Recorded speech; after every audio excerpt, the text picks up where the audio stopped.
رمضان يعني فانوس، وفانوس يعني رمضان. مين فينا ملعبش بالفوانيس وهو صغير أو حتى وهو كبير؟ بس إمتى بدأ الفانوس؟ مبدئيا كده، كلمة فانوس كلمة إغريقية معناها أي مصدر إضاءة زي المشاعل أو المصابيح بمختلف أشكالها. ولكن فانوس رمضان اللي نعرفه النهاردة بدأ فعليا في العصر الفاطمي في القاهرة، قاهرة المعز، وتحديدا لما قرر الخليفة المعز لدين الله الفاطمي إنه يجي القاهرة، وده كان سنة 358 هجريا، وتحديدا في اليوم الخامس من شهر رمضان. وخرج المصريين في أعداد كبيرة لاستقباله، رجالة وستات وأطفال وشيوخ ورضع، وليلة كبيرة أوي سعادتك. ولانه وصل بالليل فطبعا اخدوا معاهم فوانيس عشان ينوروا بيها الطريق، مش هيخرجوا للراجل وايديهم فاضيه كده يعني. واستمرت اضاءه الشوارع بالفوانيس لحد ما شهر رمضان خلص، ومن ساعتها بقت عاده مصريه ورمز للفرحه بشهر رمضان، وانتشرت كمان في مختلف الدول العربيه. الفانوس كمان استخدم في وقت الحاكم بأمر الله الفاطمي، وده كان حفيد المعز، وده لأنه كان مانع خروج الستات من البيت. ولكن كان بيبقى فيه استثناء، حذر فذر الاستثناء ده كان امتى؟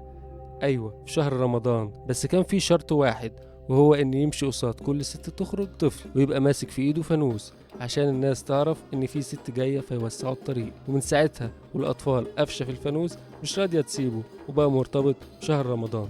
واستمر الفانوس بفرض نفسه، وبدأ يبيع بأعداد كبيرة، وظهر له سوق الشماعين في حي النحاسين، وده كان بيبيع الفوانيس والشمع بتاعها. ومع الوقت بقى صناع الفوانيس يتفننوا في صناعتها، ومبقاش بس بيتصنع من الصفيح، دخل كمان النحاس والإزاز الملون والخشب وغيره، وكمان بقوا يزخرفوه ويلونوه ويزينوه، وبقى فيه منه أحجام مختلفة. ومع الوقت وصلت الفوانيس الحديثة اللي بقت بتشتغل بالبطارية وبتغني وبترقص كمان. ولكن طبعا الفانوس القديم هيفضل محتفظ بكاريزمته. وانتوا قولولي، كان عندكم كام سنة لما جالكوا أول فانوس، ولسه محتفظين بيه ولا لأ؟ وما تنسوش تشتركوا في القناة وتبعتوا الفيديو لكل حبايبكم وقولوا لهم فين الفانوس بتاعي.